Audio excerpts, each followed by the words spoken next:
ಪಾಕ್ ಪರ ಗೂಢಾಚಾರಿಕೆ ಮಾಡಿದ ಜ್ಯೋತಿ ಮಲ್ಹೋತ್ರಾಳ ಬಗ್ಗೆ ದಿನಕ್ಕೊಂದು ಮಾಹಿತಿ ಆಚೆ ಬರ್ತಿದೆ. ಆಕೆಗೆ ವೈರಿ ರಾಷ್ಟ್ರದ ಮೇಲೆ ಇದ್ದ ಪ್ರೇಮ, ಅಲ್ಲಿಯ ಅಧಿಕಾರಿಗಾಗಿ ಹಂಬಲಿಸಿದಂತ ದಾಹ ಈಗ ರಿವೀಲ್ ಆಗಿವೆ. ಹೇಗಿತ್ತು ಯೂಟ್ಯೂಬರ್ಳ ಆ ಪಾಕ್ ಪ್ರೇಮ ಅನ್ನೋದರ ಇಂಚಿಂಚು ಮಾಹಿತಿ ನಿಮ್ಮ ಮುಂದೆ ತೆರೆದಿಡ್ತಾ ಇದೀವಿ. ಇಲ್ಲಿದೆ ನೋಡಿ.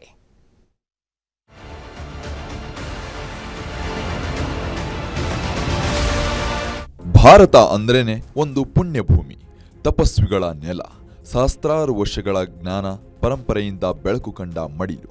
ಇಲ್ಲಿ ಹುಟ್ಟಲು ಪುಣ್ಯ ಮಾಡಿರಬೇಕು ಎಂದು ಎಷ್ಟೋ ಜನ ಹೇಳುತ್ತಾರೆ.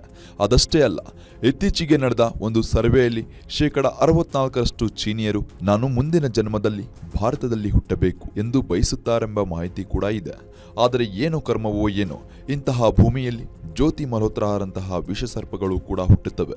ಈ ವಿಷಜಂತು ದೇಶದ ವಿರುದ್ಧ ಕಕ್ಕಿದ ವಿಷದ ಜೊತೆಗೆ ವೈರಿ ರಾಷ್ಟ್ರದ ಬಗ್ಗೆ ಇರುವ ಪ್ರೇಮದ ಬಗ್ಗೆ ಮಾಹಿತಿ ಸಿಕ್ಕಿದೆ.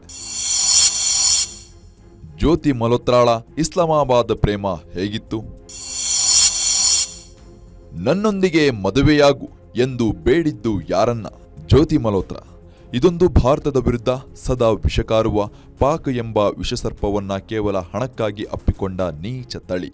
ಅವಳ ಪಾಕ್ ಪ್ರೇಮ ಯಾವ ಮಟ್ಟಿಗೆ ಇತ್ತು ಎಂಬುದು ಈಗ ಅವಳ ವಾಟ್ಸಪ್ ಚಾಟ್ನಲ್ಲಿ ಗೊತ್ತಾಗಿದೆ. ಡ್ಯಾನಿಶ್ ಜೊತೆ ಆತ್ಮೀಯತೆ ಬೆಳೆದ ಬಳಿಕ ಜ್ಯೋತಿಗೆ ಮತ್ತಷ್ಟು ಪರಮಾಪ್ತವಾಗಿದ್ದು ಹಸನ್ ಎಂಬ ISI ಏಜೆಂಟ್. ಇಬ್ಬರ ನಡುವೆ ನಿತ್ಯವೂ ವಾಟ್ಸಪ್ ಸಂಭಾಷಣೆ ನಡೆಯುತ್ತಿದ್ದವು. ಸದ್ಯ ಈ ಚಾಟ್ ಡೀಟೇಲ್ಸ್ ಈಗ ಪೊಲೀಸರಿಗೆ ಲಭ್ಯವಾಗಿದ್ದು, ಅಲಿ ಹಸನ್ ಹಾಗೂ ಜ್ಯೋತಿ ನಡುವೆ ನಡೆದ ಲವ್ವಿ ಡವ್ವಿ ಸಂಭಾಷಣೆಗಳು ರಿವೀಲ್ ಆಗಿವೆ. ಖುದ್ದು ಜ್ಯೋತಿಯೇ ನನ್ನನ್ನು ಪಾಕಿಸ್ತಾನದಲ್ಲಿ ಮದುವೆಯಾಗಿ ಎಂದು ಹಸನ್ನನ್ನು ನಿರ್ಲಜ್ಜವಾಗಿ ದುಂಬಾಲು ಬಿದ್ದು ಕೇಳಿದ್ದಾಳೆ.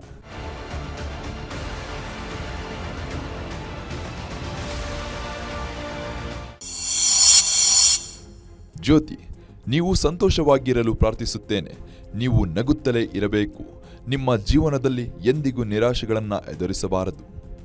ಸದ್ಯ ಜ್ಯೋತಿ ಮತ್ತು ಹಸನ್ ನಡುವೆ ನಡೆದ ಸಂಭಾಷಣೆಯ ಸಣ್ಣ ತುಣುಕು ಮಾತ್ರ ಆಚೆ ಬಂದಿದೆ. ಇನ್ನು ಪಾಕ್ ಹೈಕಮಿಷನ್ ಡ್ಯಾನಿಶ್ ಜೊತೆಯೂ ಚಾಟಿಂಗ್ ಮೀಟಿಂಗ್ ಜೋರಾಗಿಯೇ ಇತ್ತು ಎಂಬ ಮಾಹಿತಿಯು ಪೊಲೀಸರು ನೀಡಿದ್ದಾರೆ. ಭಾರತದ ಬ್ಲಾಕ್ಔಟ್ ಬಗ್ಗೆ ಜ್ಯೋತಿಯಿಂದ ಪಾಕಿಸ್ತಾನಕ್ಕೆ ವಿವರ ಹೋಗಿತ್ತಂತೆ.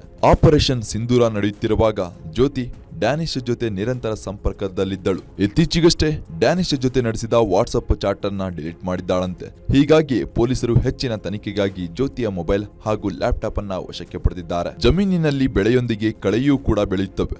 ಜ್ಯೋತಿ ಮಲ್ಹೋತ್ರಾಳಂತವರು ಈ ದೇಶಕ್ಕೆ ಒಂದು ವಿಷಕಳೆ. ಇಂತಹ ಕಳೆಗಳನ್ನ ಹುಡುಕಿ ಚಿಗುರಿನಲ್ಲಿಯೇ ಕತ್ತರಿಸಿ ಎಸೆಯಬೇಕಿದೆ.